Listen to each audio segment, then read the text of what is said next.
pessoal, tudo bem? Bem-vindos a mais um podcast da LM. Aqui é o seu canal Jurídico Contábil. Toda semana, um baita convidado ou uma baita convidada. E hoje eu tenho um baita convidado. Tenho orgulho de dizer que é o meu cliente querido de muito tempo. E até vou falar para vocês, né? Isso aí não estava no script, mas vou falar para vocês. Há muitos anos atrás, eu mandei para ele um e-mail com propaganda, né, tudo, inclusive eu mandei pelo correio, né, e acredita que ele guardou. Aí ele pegou esses dias e me mandou pelo WhatsApp, eu tinha um livrinho, assim, aí com o meu nome, o do meu pai, enfim. Eu achei tão bonito, assim, né, tantos anos, né, de parceria. Então, a gente nem vai revelar, né, doutor, quantos anos é parceiro pra gente... Não precisa, pra né? falar a nossa idade. Mas bem-vindo, doutor Carlos Mazzaferro, especialista na parte civil, né? E também eu sei que ele também faz trabalhista, porque eu faço também os cálculos dele, mas a especialidade, né, é civil mesmo, né? Sim. E, doutora, muito obrigado. Como sempre, um prazer muito grande estar contigo. E vamos ver se a gente consegue trazer para o pessoal aí algum esclarecimento, né? Com certeza. Hoje o assunto é muito importante. Bom, todos os assuntos são importantes, né? Mas aqui eu sei que é bem relevante que o pessoal de casa vai querer saber muito, que a gente vai falar sobre os planos de saúde, né? Porque, infelizmente, né, muitas pessoas não têm plano de saúde. Mas os que conseguem ter planos de saúde, também a gente passa por muitos perrengues, né, doutor? Muita coisa. E o doutor Carlos é muito especialista nessa parte aí, que ele já ocorreram várias coisas até pessoais, né, doutor? Sim. Que ele teve que passar por toda essa parte do plano de saúde, lutar, enfim. Então, ele vai esclarecer bastante coisa para nós hoje, bem relevante. Então, vamos começar. Então, quais são as reclamações mais frequentes, né, que chegam no teu escritório referente aos planos de saúde?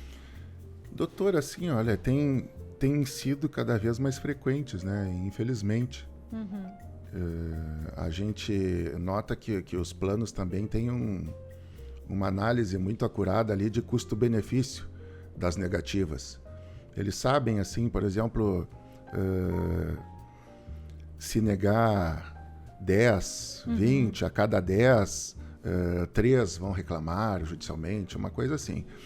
Então acaba, às vezes, sendo benéfico para eles, beneficiando simplesmente negar. Mas assim, tem acontecido muito assim, negativa de cobertura de procedimentos. Procedimentos graves, assim. Sim, aqueles que a gente sabe que o valor é bem expressivo, né? O valor é expressivo e negativa de procedimentos, negativa de medicamentos também.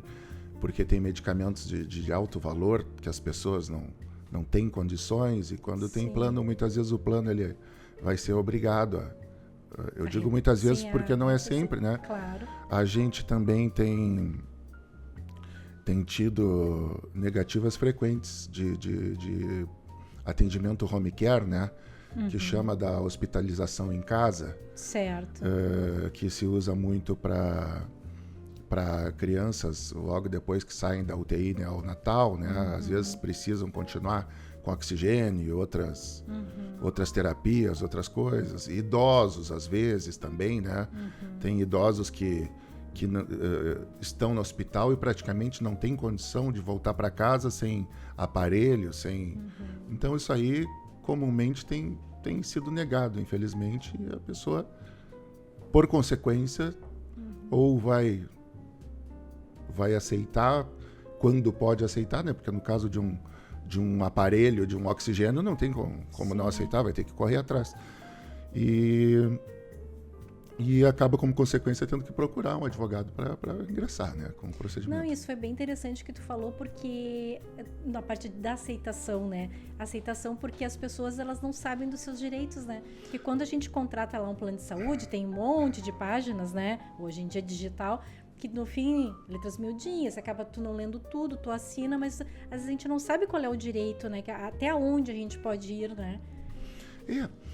E é muito complicado hoje em dia nessa questão do direito, porque você não leu o contrato, alguém vai lhe dizer assim, mas e adianta? Sim. A gente que é advogado, lê um contrato, sabe que o contrato tem que ser analisado à luz de outras leis, de outras regras da Constituição. Sim. O próprio STF, STJ mudam toda hora de posicionamento. Então não basta só nem ler o contrato, nem entender o direito. Precisa, muitas vezes, tu saber como é que o direito está tratando determinados assuntos, né? E a gente se atualiza na chamada jurisprudência. Sim. Então, às vezes a pessoa assim, eu estou com dúvida, fui ali no Google. Claro que ali tem informação, mas às vezes a gente, como advogado, consegue filtrar melhor aquilo, porque tem informação ali que está dizendo uma coisa, mas em virtude de uma lei pequena que, em face da Constituição, não vai dizer nada, né? Sim, sim, tudo é questionável. É tudo isso. Claro. E qual é o maior erro dessas pessoas que têm o plano de saúde, recebem essa negativa? Qual é o maior erro? Acredito eu, por não procurar ajuda do advogado, né? Esse é o maior erro, assim, o que vai acarretar o maior prejuízo. Por quê? Porque o advogado vai orientar não só quanto ao direito, mas quanto às provas. Não adianta a gente ingressar com o processo dizendo simplesmente que foi negado. Tem que ou provar a negativa, né? Se foi por escrito, por um e-mail, por alguma coisa, ou então a gente vai orientar a pessoa, olha, me passa o telefone que houve a negativa, peça também um número de protocolo dessa negativa. Às vezes a pessoa não vai dar, aí você pede o nome do atendente, com o nome do atendente, o horário da ligação e o número do telefone, está registrada a negativa. Então não precisa ser só documental, né? Mas tem que ter uma forma de passar como é que foi feito. E às vezes até o advogado vai fazer uma informação daquilo que é preciso constar no laudo.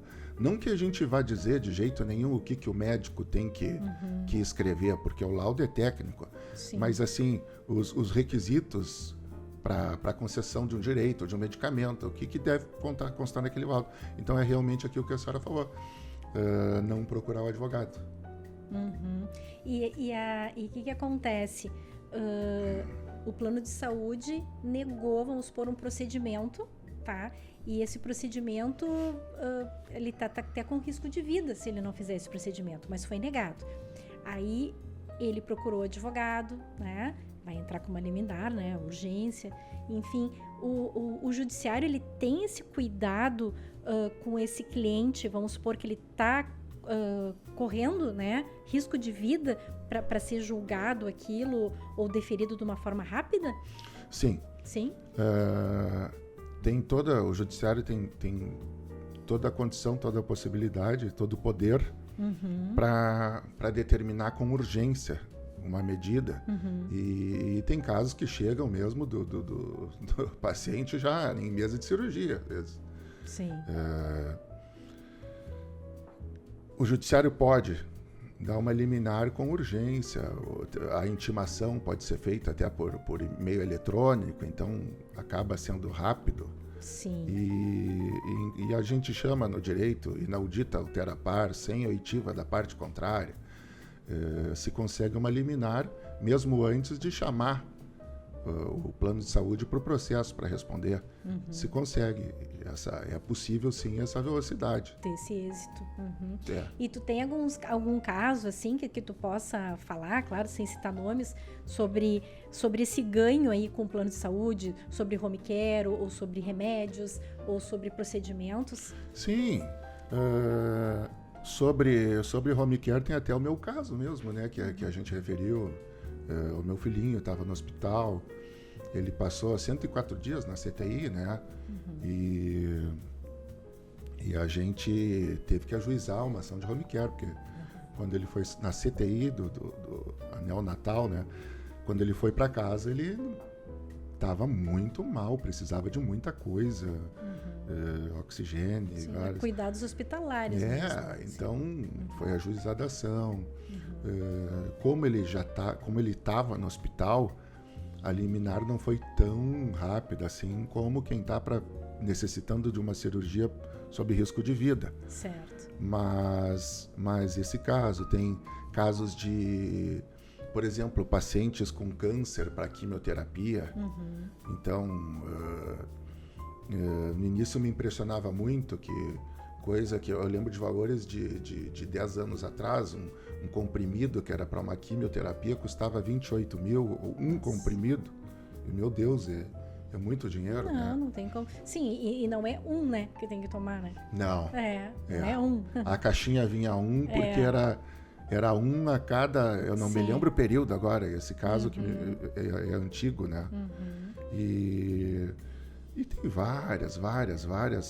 Tem muita coisa que nos surpreende positivamente também, como pessoas que conseguiram prorrogar um contrato já cancelado pelo plano, em virtude de não pagamento, mas porque estavam com doença grave, né? Então, por exemplo, muita gente diz, não, foi notificado porque o contrato foi cancelado, mas se a pessoa estava com câncer ou alguma outra doença grave já, o plano não pode cancelar assim, simplesmente muda, tem que continuar tratando, né? Entendi. Só que, claro, tem que ser provocado no judiciário. Porque o plano vai cancelar e deu. Vai cancelar e pronto, exatamente. E a gente tende a ainda acreditar que eles mandam uma explicação, dizendo que com base na lei tal. E na lei tal está dito que eles mandam mesmo, que pode cancelar por isso, porque aquilo. Sim. Mas é aquilo que eu lhe expliquei, tem outros requisitos. Outros requisitos que pode, claro. Que pode manter aquele contrato, né? Sim. E esse é um caso bem interessante, uma pessoa com câncer, uma doença grave. Comumente a gente, até estou entrando numa parte um pouquinho mais à frente, mas já para a gente poder ocupar bem o tempo, tem para o plano cancelar tem que ter um atraso de 60 dias e o plano ter notificado até o dia 50º dia. Esses são os requisitos para o cancelamento, tá? Mas havendo uma doença grave, não é assim. Ele vai cancelar igual. Mas é a pessoa portadora da doença grave ou familiar ela pode vai precisar procurar um advogado. Sim. Outro caso também que o plano não pode cancelar, após 60 dias a prazo, hospitalização. O sujeito hospitalizou, tá há 3 meses no hospital, não pagou 90 dias. Não pode porque ele está hospitalizado, está internado. Porque isso aí já é para evitar que alguém que caia numa internação muito longa, que não vai poder trabalhar, não vai poder, um peito aberto, uma coisa, sei lá, tem tanta coisa, para que o plano simplesmente não cancele e a pessoa fique, Deus dará ali, né? Muitas vezes paga uma vida inteira por 3 meses que não conseguiu pagar para estar... Né? Não, o plano de saúde, ele... É algo assim inacreditável, né? Porque a gente paga o plano de saúde todos os meses igual ao seguro de um automóvel, mas na verdade a gente não quer usar, né? Porque a gente não quer ficar doente, a gente não quer bater com o carro, né? Mas é um seguro que a gente tem que, se caso aconteça algo com a gente, tenha, né? E aí o plano faz isso. Tu pagou, vamos supor, uma vida. Tu nunca usou. Aí deu um infortúnio na tua vida, que tu teve uma doença grave, enfim, aí vai te negar. Um absurdo. Olha quanto que ele já lucrou contigo, né? Sim, né? Sim, tudo então, isso, né? Isso é um absurdo, né? Um absurdo. E é vida, né? É vida, é saúde, é sagrado. E muitas vezes as pessoas têm que lutar, né? E trocando um pouquinho de assunto, né, para o pessoal de casa entender, né, sobre a ANS. Queria que tu explicasse para o pessoal o que é a ANS e o que é o rol da ANS, né? O que a ANS limita, né, referente aos tratamentos, né, para o pessoal entender bem. A ANS é a agência nacional que regula, né, regulamentos, planos de saúde, que fiscaliza toda essa parte, assim.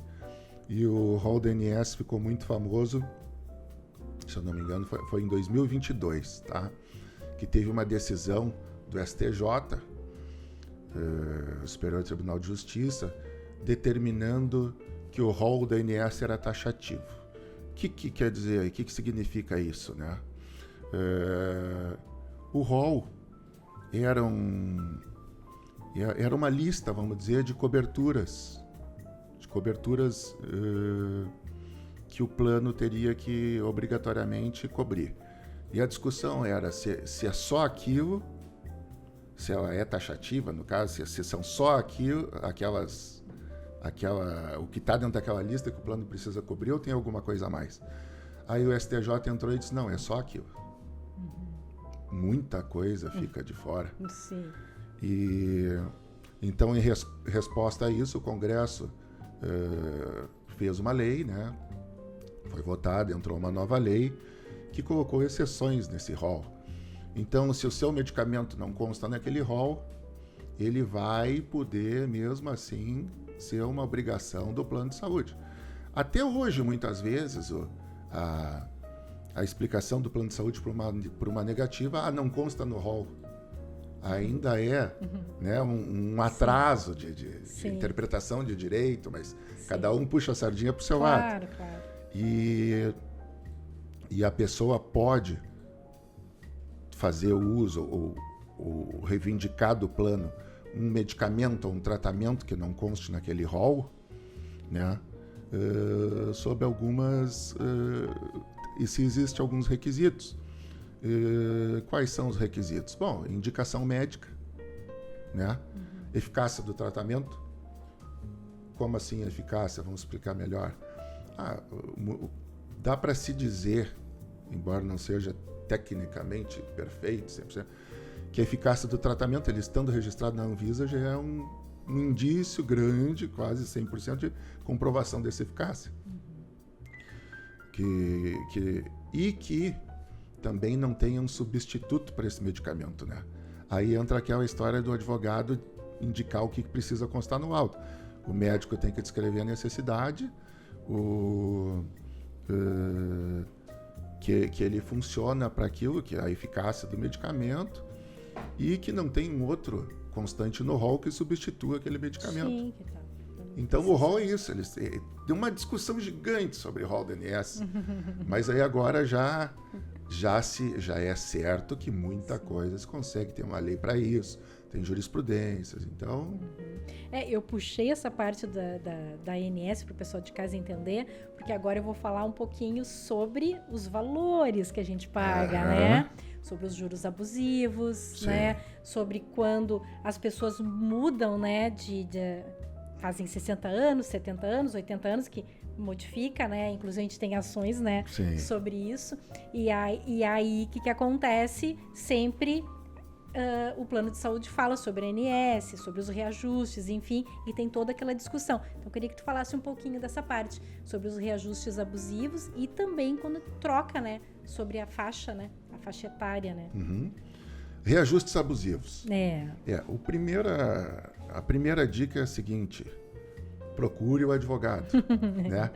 Mas assim, aí eu vou explicar um pouco por quê. E muitas vezes o advogado procura a contadora, né? Sim. Porque isso aí vai ser um problema que vai estar interligado. Sim. Porque assim, é muito complexo a pessoa conseguir avaliar sozinha. Ela vai ter um indício. Tá muito caro.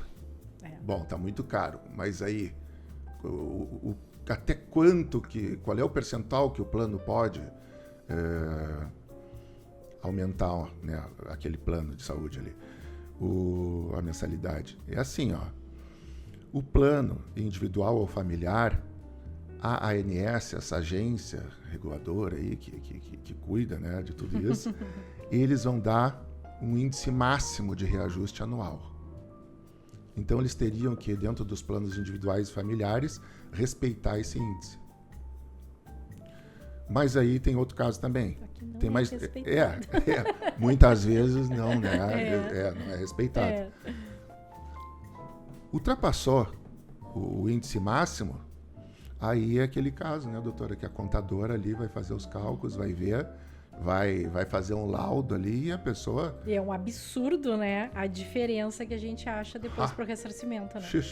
Muitas vezes é. É um absurdo. Mas agora imagine, assim, de milhares e milhares e milhares de pessoas que estão pagando ali, pouquíssimas vão se dar conta. Aceitam, né? Vão se dar conta que aquilo ali está demais, ou se deram conta e agiram. Procuraram um advogado, um contador, fizeram, né, uma períciazinha. E uma coisa bem importante, doutor, que a gente vai concordar comigo, sobre o medo. Né? Eu falo, porque, né, tem os pais idosos também, né, sogro, sogra, enfim, e outros pais, né, de amigos, né, porque a gente está numa idade que a gente, né, tem os nossos pais idosos. Então o pessoal tem um medo, então diz assim, pá, mas se eu entrar com essa ação, o plano não vai cortar, e se eu precisar de médico o mês que vem, né? Então tem essa questão medo também. Assim, o plano não vai poder cortar. E tem formas também para o profissional, ele que vai ingressar com a ação, ele dá um conforto maior ou menor. Porque às vezes uma mensalidade passou de, simplesmente eles botam 100%, passou de 1.000 para 2.000. Sim. Primeiro, essa pessoa vai conseguir pagar? Tem isso também. Às vezes não vai conseguir pagar, então só ali já estaria perdendo o plano, né? E aí a gente faz essa... Agora, eu tenho clientes que, por exemplo, dizem assim, não, olha, eu quero reivindicar, brigar por esse reajuste, para mim não tá bom, mas eu, por segurança, vou continuar pagando. Aí depois, se estiver errado, eu vou receber de volta. Pode fazer assim também. Sim. Quem tem muito medo de não querer, sim. Ou de uma eventual sentença de improcedência, que não ganha ação, né? Claro. E tem que analisar caso a caso. O plano, em alguns casos, ele vai poder ceder o reajuste determinado pelo ANS. Mas, se for empresarial ou aqueles coletivos por adesão, aí eles podem ter explicações técnicas, etc. Sim, diferente. No caso dos idosos também, muitas vezes a gente vê ali aumentos ali de 50%, 100%. Às vezes, mais de uma vez, dependendo da troca, né, de faixa etária. O STJ, o Superior Tribunal de Justiça de Brasília, ele decidiu para todos, julgando um tema, né, que se aplica a todos os processos, a todas as pessoas, que aí é caso a caso, é casual, né? Então, não se pode mais dizer assim, não, o reajuste 100% é abusivo. A tendência aqui que seja, mas sim, aí tem que demonstrar também. Claro. É o advogado com a contadora, né? Esses trabalhos que... Sim, e também demonstrar o quanto, né, essa pessoa ganha por mês, né? Quanto que essa parcela representa, tudo. Compromete a renda dela, tudo, né? Tudo. Então é uma ação bem interessante, né? O plano de saúde é aquilo que tu disseste, né, doutora? A pessoa pagou por anos, e aí ali no final da vida, então... Sim, porque por óbvio, né, a pessoa começa a entrar nos 70, 80, 90, óbvio que ela vai usar mais o plano de quando tu é mais jovem, né? É o natural da coisa. E tu pagou uma vida inteira. E perversamente... É a época que a tendência é ganhar menos, né? Exatamente, também. É a época que tu ganha menos, porque tu vai estar aposentado do INSS, que a gente sabe que é uma miséria, né? As pessoas pagam, mas sabe, né? O que acontece. E tudo aumenta, né? Tudo aumenta. O salário diminui, a idade avança, é mais despesa de saúde, o plano é mais caro. É mais caro. E sobre o plano, a gente tem os individuais, os familiares, né? E claro, o empresarial, no caso, se a pessoa, né... tem a sua empresa, enfim, ou tem o funcionário, né, que é ali da empresa. E quando é o individual ou familiar, qual que é o mais recomendável de se fazer, assim? Dentro de um orçamento, assim, desses planos? Isso aí vai variar muito, porque o que chama atenção hoje é a quantidade de planos. Mas também chama atenção uma coisa, não é só que são muitos planos, são planos que estão entrando aí com um potencial financeiro monstruoso. Então não dá para dizer assim, tem de tudo e muito planinho pequeno, não. Tem uns gigantes que estão entrando aí para dominar. Tem uns para dominar. E aí é muito no caso a caso, tem que fazer um estudo. Muitas vezes também, até para isso é interessante conversar com o profissional, porque o plano ele pode ser muito barato e também não cobre, né? Não cobrir muita coisa. Tem tudo isso também. É tudo isso, né? Então um plano ele pode ser atrativo financeiramente, mas depois, fazendo uma análise dele, tu desacredita a pessoa daquilo, tu diz, olha, mas isso aqui é chamado para inglês ver, né? Sim. Não vale a pena por ter uma série de problemas. Aí é uma avaliação muito... Né? Sim, pessoal, né? E tem marcas que a gente sabe que são mais confiáveis pela marca, tá? Tem isso também. Mesmo assim, não é... Nada é pleno, né? Tudo a gente está brigando hoje em dia contra... Sim. E já que eu comentei ali sobre o empresarial, né? Então vamos supor que um funcionário, ele tinha, né, a parte empresarial que cobria ele, né, no plano de saúde, mas ele se aposenta e ele é CLT. Como é que funciona? Ele sai dessa empresa e ele perde isso ou ele continua contribuindo ou ele vai ter que agora fazer solo? Isso aí é bem interessante, né? Porque conforme o tempo passa, as leis vão se adequando. Pro funcionário aposentado, se ele contava com mais de 10 anos de casa, com esse plano, ele vai ter direito a mantê-lo por tempo indeterminado. Tá?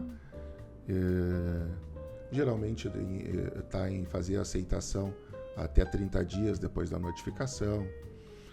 E essa garantia também tem para aquele que é despedido. Se ele for despedido, se manifestando em 30 dias após a notificação do plano, que o plano tem que notificar, que por saída vai ser encerrado, coisa e tal.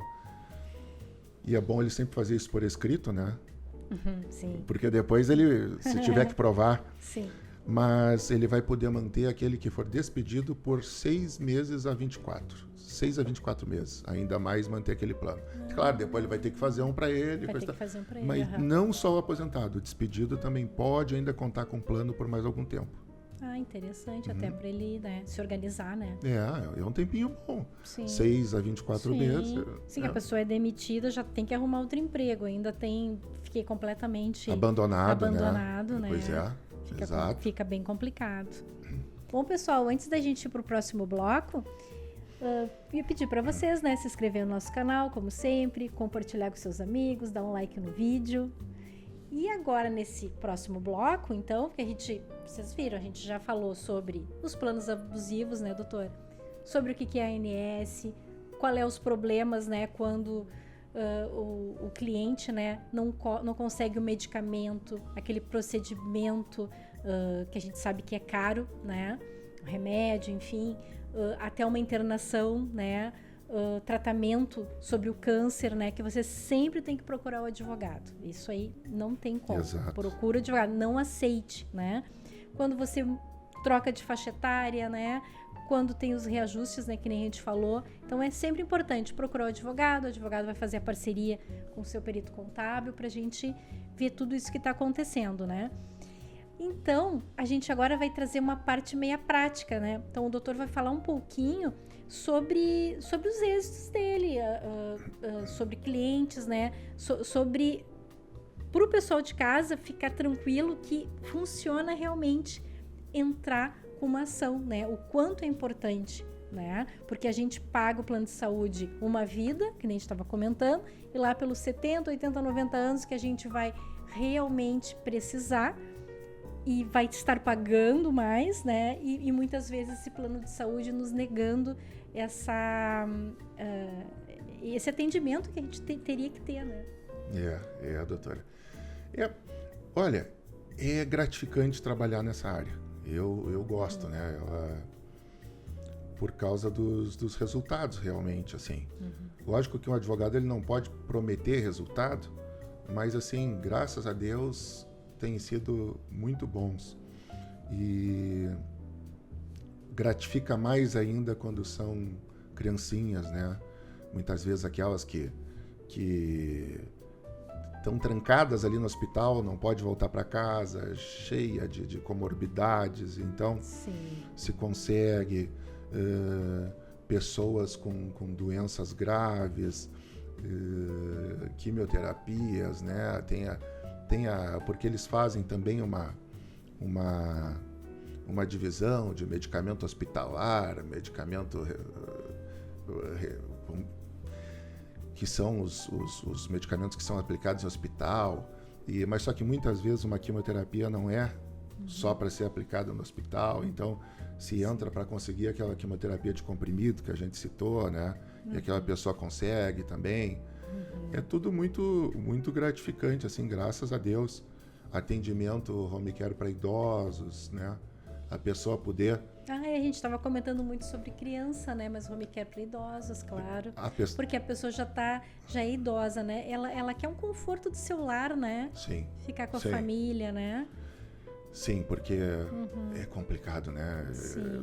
Tu já tá idoso, doente e tendo possibilidade de... Ficar no hospital tu se sente sozinho, né? Porque a família não vai poder ficar o tempo inteiro ali, né? Com certeza.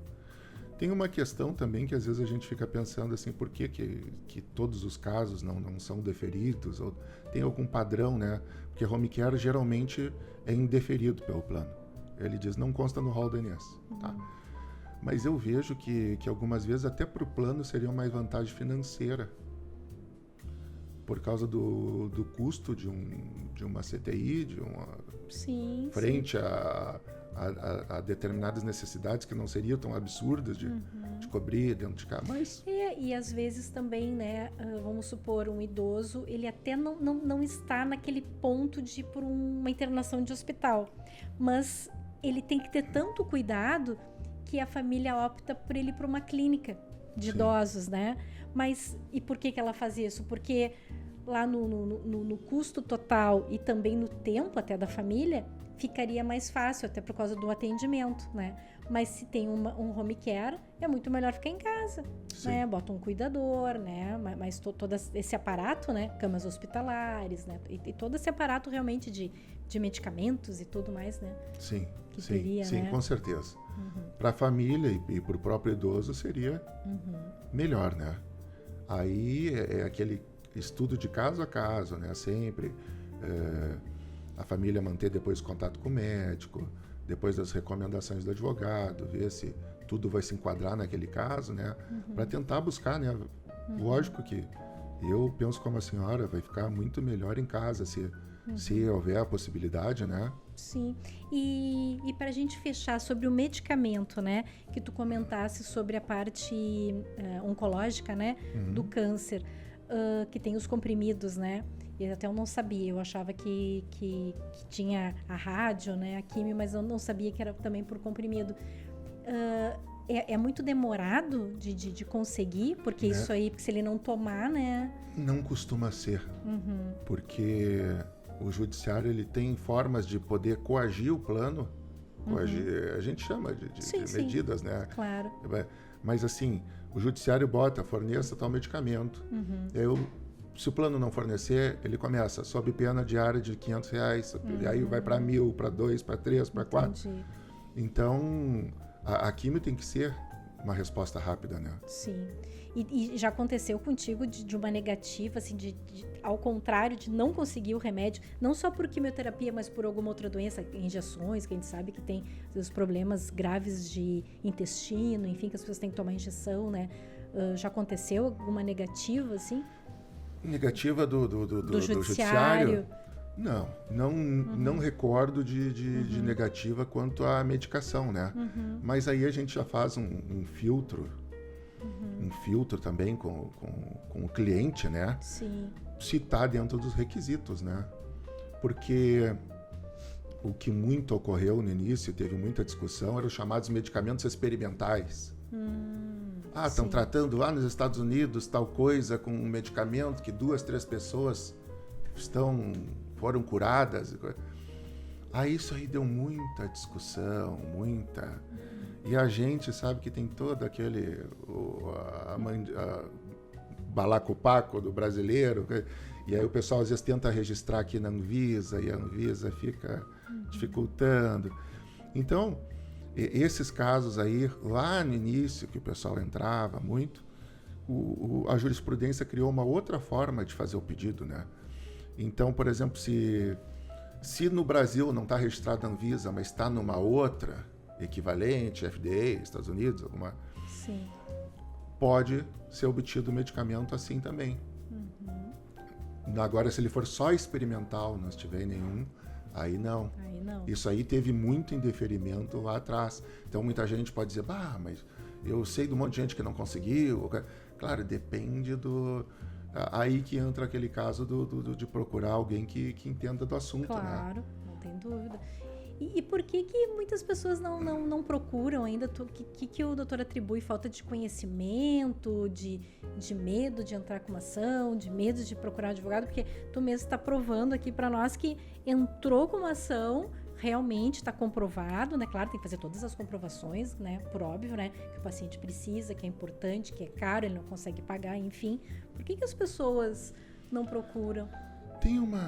Tem um pouco de inércia, de acomodação, e muitas vezes até o emocional tá tão abalado, Por isso que até a gente como familiar também é importante entrar com uma pessoa que estiver doente, que teve uma negativa, dizer que não terminou aí na negativa, né?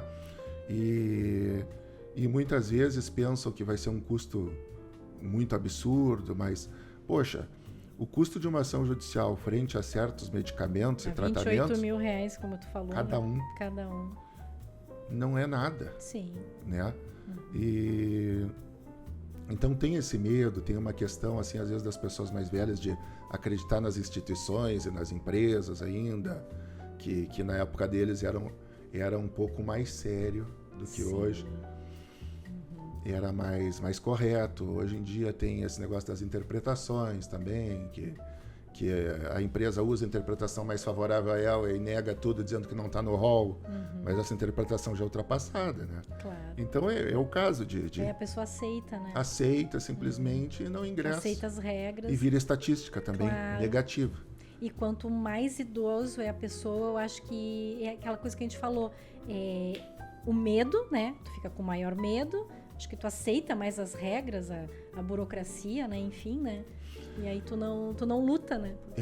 Muitas vezes é isso. É inércia mesmo. E vai juntando também até o fator emocional, né? As pancadas da vida, a pessoa já está doente, aí recebe uma negativa. Aí aquilo que eu falei, do familiar, o filho, o enteado, a esposa, né? Não vamos ficar por aqui. Sim, vamos continuar. Tem chance, claro. Né? Sim, a pessoa, claro, eu entendo, a pessoa tá abalada ali já, né? Termina. Mas então tá, doutora, eu quero te agradecer pela tua disponibilidade com o mimosinho da LM. Muito obrigado, doutora. Lindos.